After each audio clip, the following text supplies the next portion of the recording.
President Donald ট্রাম্পের নির্বাহী আদেশ অনুযায়ী ন্যাশনাল পার্ক সার্ভিস ওয়েবসাইটে এলজিবিটিকিউ প্লাস থেকে টি এবং কিউ মুছে ফেলার প্রতিবাদে নিউ ইয়র্ক সিটিতে বিক্ষোভ অনুষ্ঠিত হয়েছে।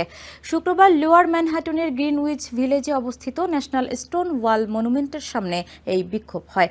তাতে এলজিবিটিকিউ প্লাস কমিউনিটির কয়েকশো সদস্য অংশ নেয়। তারা মনে করেন টি এবং কিউ বাদ দিয়ে কমিউনিটিকে মারাত্মক আঘাত করেছে ট্রাম্প প্রশাসন। দ্রুত এটিকে আগের অবস্থায় ফিরিয়ে নেয়ার দাবি তাদের।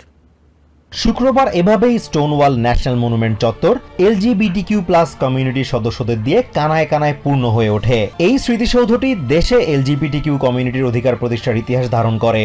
1969 সালে এই কমিউনিটির সদস্যদের বিরুদ্ধে পুলিশি হেনস্থার প্রতিবাদের স্মারক হিসেবেই পরবর্তীতে এই সৌধটি নির্মিত হয়। সেখানেই এখন রয়েছে এই কমিউনিটির সদস্যদের সবচেয়ে জনপ্রিয় রেস্টুরেন্ট ও বার স্টোনওয়াল ইন। টিতে ট্রান্সজেন্ডার এবং কিউতে কুইয়ার। ট্রাম্প প্রশাসনের সিদ্ধান্তের পর এই দুই দল নিজেদের সমাজ বিবর্জিত মনে করছেন। কোনো কোনো বিক্ষোভকারী কান্নায় ভেঙে পড়েন। টানিয়া ওয়াকার নামে এই অধিকার কর্মী ট্রান্সজেন্ডার হওয়ায় 80-র দশকে তাকে সামরিক বাহিনী থেকে বের করে দেয়া হয়। বিভিন্ন ওয়েবসাইট ও অনলাইন প্ল্যাটফর্মে বৃহস্পতিবার থেকে এলজিবিটিকিউর স্থলে এলজিবি লেখা হচ্ছে। এটিকে কমিউনিটির সদস্যদের উপর সংঘবদ্ধ আক্রমণ হিসেবে দেখছেন বিক্ষোভকারীরা। দেশে শুধুমাত্র পুরুষ ও নারী এই দুই লিঙ্গের স্বীকৃতি দিয়ে প্রেসিডেন্ট ট্রাম্পের নির্বাহী আদেশ অনুযায়ী এই পদক্ষেপ নেওয়া হয়েছে। নাইম পালাঙ্কো নামে এই বিক্ষোভকারী মনে করেন তাদের বিরুদ্ধে সবসময় সব প্রশাসন কোনো না কোনোভাবে ব্যবস্থা নিয়েছে। ট্রাম্পের সাম্প্রতিক পদক্ষেপও তারই অংশ।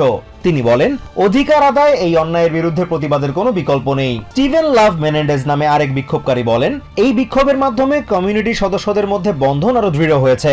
এই বিক্ষোভে এলজিবিটিকিউ কমিউনিটির সদস্যরা ছাড়াও অনেকেই সংহতি জানাতে এসেছিলেন। দ্রুত এলজিবির জায়গায় আগের মতো এলজিবিটিকিউ ব্যবহারের দাবি তাদের। Azimur Rashid Kanak, TVN 24 news desk. New York থেকে সম্প্রচারিত TVN 24 টেলিভিশন বিশ্বজুড়ে বাঙালির কণ্ঠস্বর।